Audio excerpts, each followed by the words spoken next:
Hi, this is Pastor Brian. I wanted to say thank you for joining me each day that you're able to join me as we read a chapter of Job a day. Today we read chapter 19. I will be reading out of the Common English Bible. So feel free to follow along or just listen. Chapter 19. Then Job responded, "How long will you harass me and crush me with words? These 10 times you've humiliated me. Shamelessly you insult me. Have I really gone astray? If so, my errors remain hidden inside me. If you look down on me and use my disgrace to criticize me, know then that God has wronged me and enclosed his net over me. If I cry violence, I'm not answered. I shout, but there is no justice. He walled up my path so I can't pass, and put darkness on my trail, stripped my honor for me, removed the crown from my head, tore me down completely so that I'll die, and uprooted my hope like a tree. His anger burns inside me. He considers me his enemy. His troops come as one, and construct their siege ramp against me. They camp around my tent. He has distanced my family from me, my acquaintances he has alienated from me, my visitors have ceased. Those who know me have forgotten me. My guests and female servants think me a stranger. I'm a foreigner in their sight. I call my servant and he doesn't answer. I myself must beg him. My breath stinks to my wife. I am odious to my children. Even the young despise me. I get up and they rail against me. All my closest friends despise me. The ones I have loved turned against me. My bones cling to my skin and flesh. I have escaped by the skin of my teeth. Pity me. Pity me. You're my friends. God's hand has truly struck me. Why do you pursue me like God does, always hungry for my flesh? Oh, that my words were written down, inscribed on a scroll with an iron instrument and lead, forever engraved on stone. But I know that my Redeemer is alive, and afterward he'll rise upon the dust.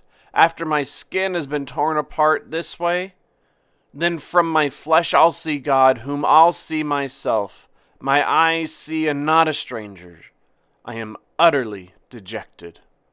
You say, how will we pursue him so that the root of the matter can be found in him? You ought to fear the sword yourselves, for wrath brings punishment by the sword. You should know that there is judgment. That's the end of our reading today. What did you hear? What stuck out to you? Obviously, one of the most famous passages from this chapter is the hope that Job shares. The idea of writing something down permanently and knowing that his Redeemer lives, I think, is the most common way that we've heard it. In the Common English Bible, it says, "But I know that my Redeemer is alive." So what do you find comforting about that text? Why do you think that text is so meaningful?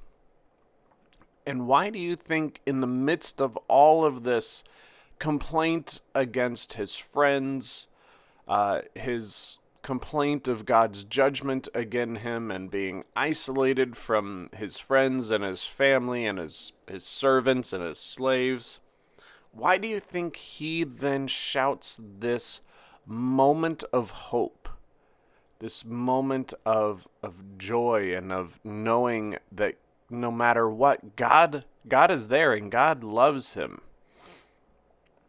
Job expresses hope in a redeemer. And so Job is basically asking for God to be on his side. So what do you think about all of that? What do you think Job is asking for? What do you think Job wants or needs? How have you ever used that text in your own life? And maybe how have you felt lost or lonely when there were people that you needed in your life?